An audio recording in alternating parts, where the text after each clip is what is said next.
Hola a todos los que nos escuchan, bienvenidos a este primer podcast de la sección Vidas Excepcionales del periódico digital El Ciudadano México. Este proyecto tan especial lo inaugura una mujer increíble.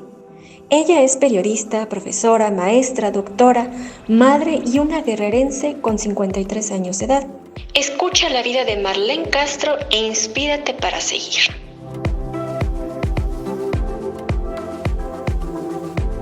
Cuando yo llegué al Sol de Chilpancingo, el Sol de Chilpancingo era el mejorcito medio de comunicación escrito que había aquí. Era así como la jornadita en chiquito porque pues además solamente circulaba en Chilpancingo, ¿no? No había pues esas posibilidades, ¿no? De ahora con las redes que se convierten que aún siendo periódicos como Amapola, ¿no? Que estamos en esta ciudad, pero pues las redes te permite que te lean en otros lados. No solamente del estado, sino también fuera del país. Sí, entonces era muy localito, pero así como con mucha calidad.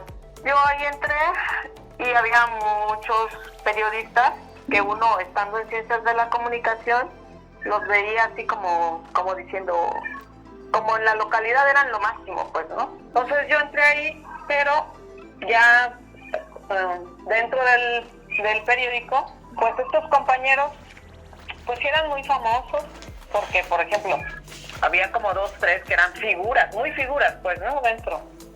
O que ya tenían un prestigio. El periodismo local, porque el medio era el mejorcito en su momento. Pero eran figuras porque ellos, pues, entrevistaban al gobernador. O sea, la fuente que cubrían eran esas fuentes oficiales, ¿no? Gobierno, todo eso. Y sus notas, pues, siempre salían en la nota, en la principal, en la primera plana. Pero lo que hacían era nota informativa. No había, salvo una compañera que también fue egresada de Ciencias de la Comunicación, que era de la generación, yo fui la segunda generación, esta compañera se llama Uri Barreda, y ella era de la primera generación. Salvo ella, hacía cosas diferentes, o sea, sí manejaba sí hacía reportajes, entrevistas, crónicas, pero bueno, también seguía en la nota del día. Cuando yo llegué al periódico, todas esas fuentes importantes, digamos, ya estaban asignadas a esos periodistas que eran las figuras. Entonces, yo no tenía, con las fuentes que a mí me asignaron, que eran las de, o sea, el mercado, ¿no? Cosas de esas. El mercado, servicios públicos municipales. Pero fíjate, aún ahí, pues en eso hay buenas historias, pues, ¿no? Claro, sí. Buenas historias si uno las trabaja de otra manera. O sea, no buscando la declaración del director del mercado, porque pues, nunca va a figurar como tal. Entonces, yo comencé a hacer, pues, otro tipo de trabajo. Llegó un momento en que el medio, por ejemplo, mandaba al reportero, a la reportera que ya tenían ahí de años, y que cubrían la fuente del gobierno, a hacer la entrevista, ¿no? O sea, a ver qué declaraba el gobernador, y a mí me mandaban a hacer la crónica. Entonces era eso, ¿no? Porque yo comencé, o sea, en ese medio, o sea, que yo, o sea, quedaba marginada de las fuentes importantes, sí. Pues tuve que pensar en otra cosa. Entonces, y así fue. Cuando se entra en la lógica o en la cotidianeidad de lo que pide un medio de comunicación para tener convenios publicitarios, meten al ajo de ese tipo de que ese periodismo es válido, pues. Sí, pues andar también entrevistando siempre y andar siempre atrás de los poderosos. Sí, pues ¿no? justo acabas de dar en el clavo, ¿no? Por más que se quieran sacar las historias sociales, pues la gente no es la que solventa los gastos de un medio, ¿no? Es difícil. Así es. Marlene, tú en algún momento, cuando trabajé contigo, me comentaste, salió el tema, la plática, tú eres o fuiste o sigues siendo profesora. Sí. ¿Dónde das clases? ¿Cómo llegaste ahí también al magisterio? Bueno, eso es bien difícil. Precisamente ahorita vengo de una situación. Ay, Mira, doy clases en la Escuela de Ciencias de la Comunicación. Tiene los años que yo soy maestra interina y que doy clases porque ese examen hice para entrar a la escuela por oposición para dar clases de periodismo. Y doy clases de periodismo cuando me dejan. En la escuela, como en todos los espacios, hay grupos de poder. Sí, en todos lados, ¿no? Va a encontrar uno grupos de poder. Sí, claro. Algunas veces esos grupos de poder son grupos de poder porque tienen posiciones ideológicas encontradas, pero la vida en nuestro país está tan degradada que, por ejemplo, ahora ya esos espacios, esos grupos ya no son grupos de poder por posiciones ideológicas encontradas, sino grupos de poder por el asunto de obtener privilegios o prebendas. Yo no formo parte de ninguno de esos grupos. Mi misma posición como periodista pues no me permite eso. Entonces, estando al margen de esos grupos, de no entrarle a esa componente, pues me ha dejado al margen de la repartición. Oye, Marlene, ¿y das clases ahí mismo en esa escuela de comunicaciones? ¿Es ahí Ajá. donde tú estudiaste, pues? Así es, ahí doy clases, sí. ¿Y a qué edad empezaste a dar clases ahí? O sea, ya saliste de la universidad, ya estabas escribiendo en el periódico y a la par buscaste dar clases también. No, eso fue con el tiempo. Fíjate, esa fue también otra situación. Cuando yo terminé la carrera, pues además estaba muy jovencita, pero además sí ya había ejercido un buen tiempo como periodista. Inmediatamente me ofrecieron que yo diera clases. Pero una deja pasar cosas que por algo las deja pasar, pues. Entonces me ofrecieron eso y yo dije, no, o sea, ¿cómo voy a hacer? Yo, fíjate, aunque me preocupaba por cómo ejercía el periodismo y trataba de ejercerlo mejor, yo sentía que pues, me faltaba, ¿no?, años luz para ser una buena periodista. Ajá. Entonces, cuando me dijeron pues que dé clases, yo me espantó esa idea porque tener en tus manos, formar, cuando tú no te sientes un producto hecho, eso es una responsabilidad enorme, porque entonces no vas a formar. Bueno, además tú tuviste como esa, pues, no te aventaste, ¿no? O sea, sí tú misma te diste cuenta y dijiste, no, me falta, y tuviste el respeto a esa posición. Exacto, que te estaban es una responsabilidad, ¿no?, muy grande, enorme. Y yo dije, no, pues ejerzo más, unos años más, pero bueno, también uno debe asumir que se equivoca. Yo creo que me equivoqué. Bueno, no creo, me equivoqué. Porque, por ejemplo, o sea, si yo tenía esas dudas de mi formación, pero pues la escuela ya necesitaba maestros, ¿no? Entonces entraron a dar clases pues otros, que si yo estaba a años luz de completar una buena formación, pues no. Entraron pues otras personas que no se hacen esos cuestionamientos, pues. Claro, sí.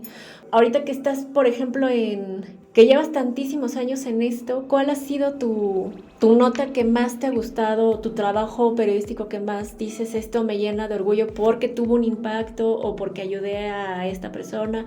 O sea, que tú digas, es que este es mi trabajo, ¿no? O sea, en específico esta entrevista o esto que hice ha sido lo que más me ha llenado, ¿no? Han sido varias cosas, varios temas. Creo que los podemos así como clasificar. Por ejemplo, un trabajo que yo hice y que significó mucho, creo que tiene que ver con la cobertura, una cobertura sistemática y concienzuda sobre el tema de la minería, sobre el tema del extractivismo, pues, ¿no? En su forma de extracción de minerales, la minería. Okay. ¿Por qué? Porque pues es muy diferente que en una nota se diga está este proyecto minero acá, y muy diferente es a que cuentes la historia de la gente o de las comunidades que van a ser afectadas por ese fenómeno que toda la información oficial dice que la minería pues es algo bueno, ¿no?, para las comunidades. Y entonces, o sea, es algo que asumí y todo, o sea, permanentemente, pues. Fue difícil porque, por ejemplo, aquí en Guerrero, cuando empezó eso de la minería, no había voces discordantes. O sea, porque el asunto de la minería decían, chingón, ¿no? Porque Guerrero ya no va a dejar de ser pobre.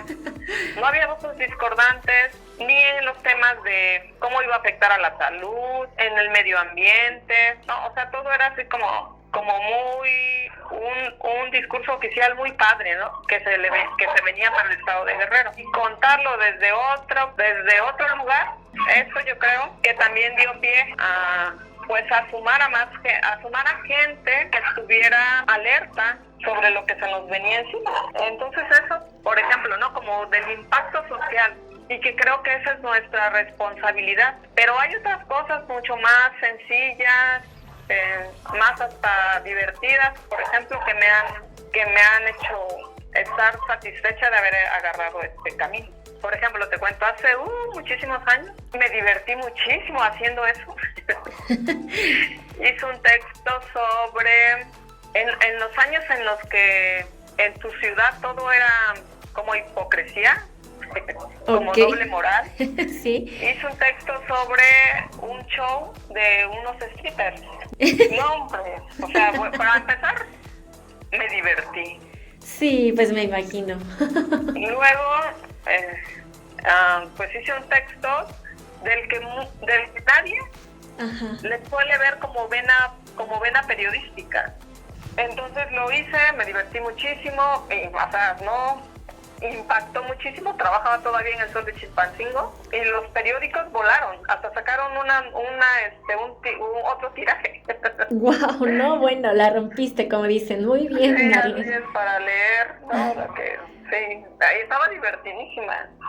Lástima, fíjate, soy una periodista que nunca he guardado, no tengo mi egoteca.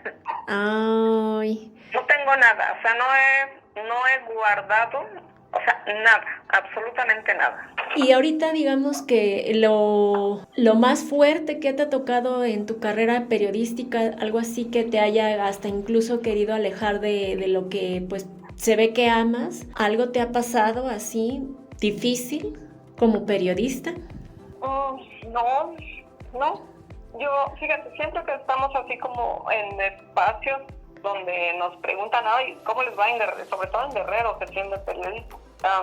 Yo nunca he sido amenazada. Los compañeros, los que formamos parte de Amapola, y bueno, tú sabes también que los equipos se van renovando. Los que iniciamos en Amapola, no estamos todos. Iniciamos, 8 compañeros, quedamos 3. Ay. Mujeres. Wow. Porque somos las mujeres resistimos más. Y han sido, cumplimos 5 años el 27 de mayo de este 2024. No, ya tiene bastante tiempo y además es un medio muy reconocido, a nivel nacional es muy reconocido. Pues yo creo que los que estamos ahí nos gusta lo que hacemos, aunque no vivimos de esto, pues. Es justo lo que dices, ¿no? Esto pareciera que es como, pues sí, pasión, amor al arte, literal. Así es pura pasión. Hemos cubierto cosas muy difíciles, pues el tema de la violencia. Sí. Desde nuestro trabajo, pues tuvimos que ver cómo nuestra ciudad se convirtió de una ciudad pueblerina, segura de caminarla a cualquier hora del día, de la noche, a ser esta ciudad en la que hay zonas en las que sabes que no debes poner pie si quieres preservar la vida, ¿no? A ese nivel. Así es.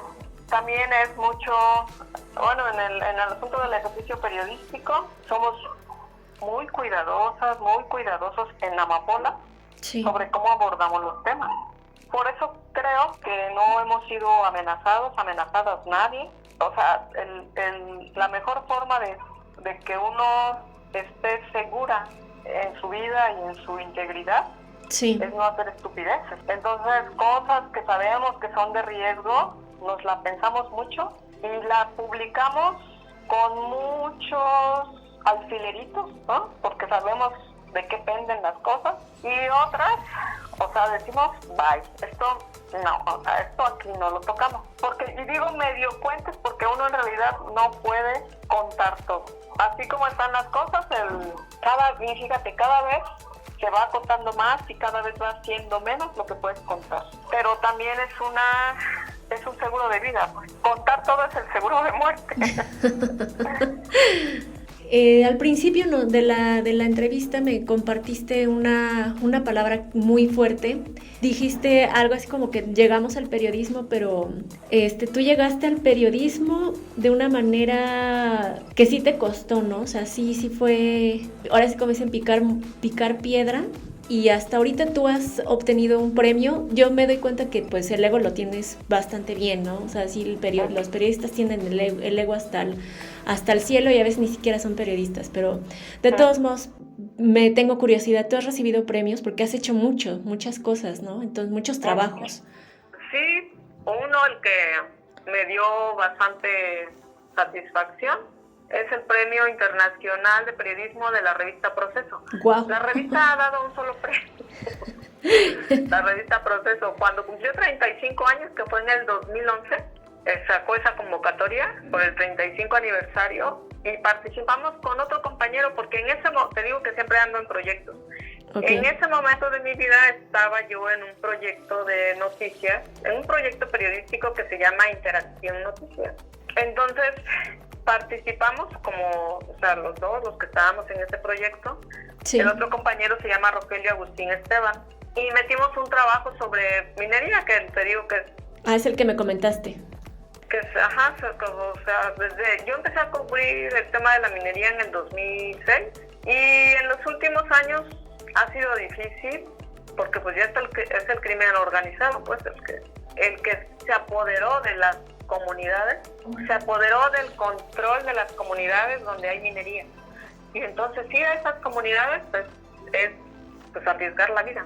Entonces, digamos que como en el 2000, así como que le paré de cubrir así como yo lo he cubierto, como en el 2019, más o menos.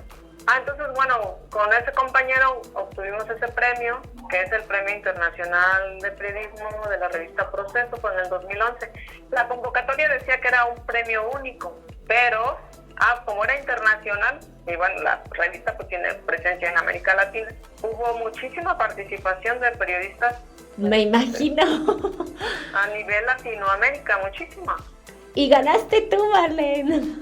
Pero, wow. Bueno, ahí va el asunto. Es que cuando dieron a conocer los ganadores, dije, bueno, pues no, que era único e indivisible.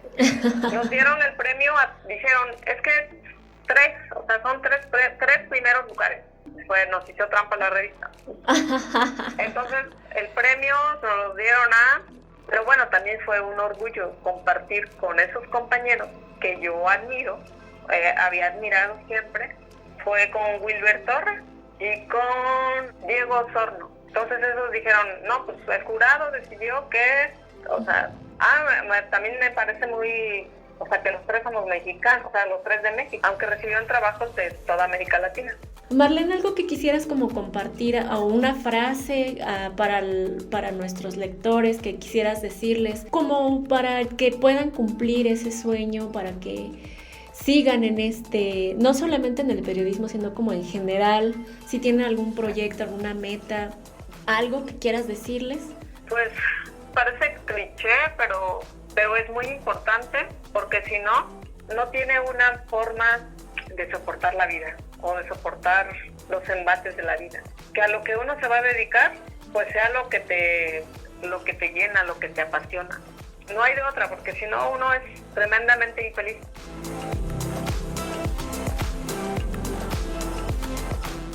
Agradecemos tu compañía. Sigue al Ciudadano México en Twitter, Facebook, Instagram, TikTok y el portal web. Mi nombre es Lorena Vázquez González y nos escuchamos en la siguiente Vida Excepcional, porque en la vida como en el béisbol, esto no se acaba hasta que se acaba.